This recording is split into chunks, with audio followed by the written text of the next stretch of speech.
It was a foggy, moonlit night. Donald was collecting a goods train at the docks. He was just shunting the final trucks for his train when he heard a faint noise in the distance. "Sounds like another engine," he thought. Then he heard the noise again. It sounded like someone was calling out to another person. "Who's there?" he called. No reply came. The fog danced in between his wheels. Suddenly, a loud splash sounded out.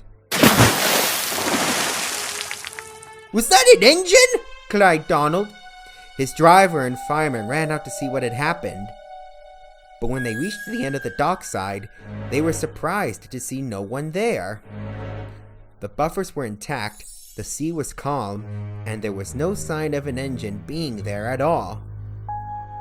Confused, they went back to Donald. "Must have just been a bird, Donald," they said. "That was nae bird," shivered Donald. "That was something bigger. I just knew it." "We'll tell Sir Topham Hatt when we reach the big station," said his driver, and they headed off. When Donald arrived at the big station, he told Sir Topham Hatt everything. "This sounds very serious," he exclaimed. "I'll send out a rescue crew immediately."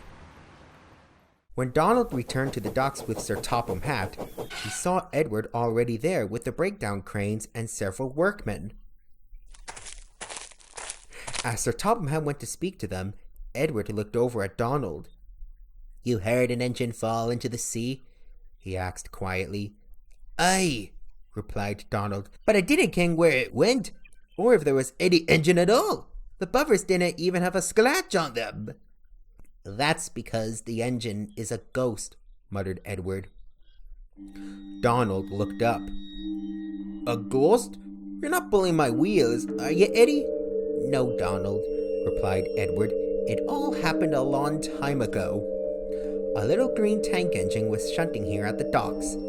It was late at night, and his driver and fireman decided to leave him at the docks for work in the morning. They went home, but they forgot to set his brakes. That night, as he was sleeping, the little green engine started to roll forwards. He woke up and found himself heading towards the end of the docks. He begged and cried out for help, but it was no good.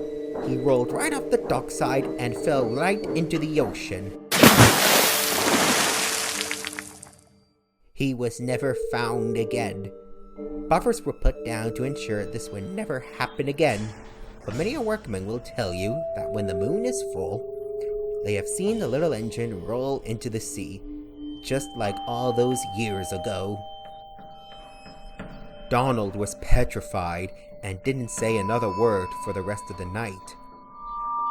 He was so scared that the following night, he refused to take his usual goods train from the docks, so Douglas was called to take his place. That evening, Donald was shunting at Wellsworth when Douglas steamed in. "Looky here," laughed Douglas. "Seems like me brother's gone a wee bit stuffed in the boiler." "You wouldn't have been laughing if you saw what I saw last night," shivered Donald. "Ach, you're just being a wee softy," retorted Douglas. "I'm not scared of anything. Not like you wee pansy." "Dinna say I dinna warn you," said Donald quietly, as Douglas headed off to the docks.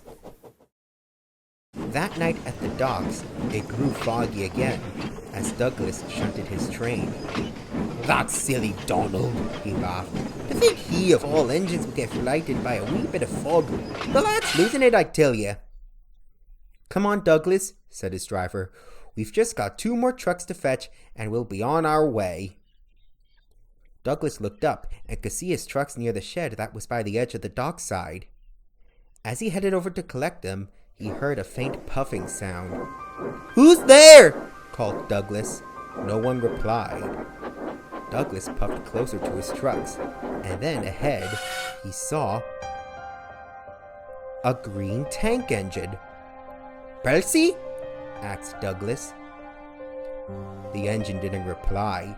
Instead, it started rolling slowly forward towards the buffers. Then the engine cried out as though in pain. The noise was deafening, but Douglas was too scared to move. Then the engine rolled past the buffers and fell into the sea. Douglas's crew hurried to check on the engine, but when they looked into the sea, nothing was there. No one said a word as Douglas fetched the last of his trucks and headed quietly out of the docks, his face paler than the fog.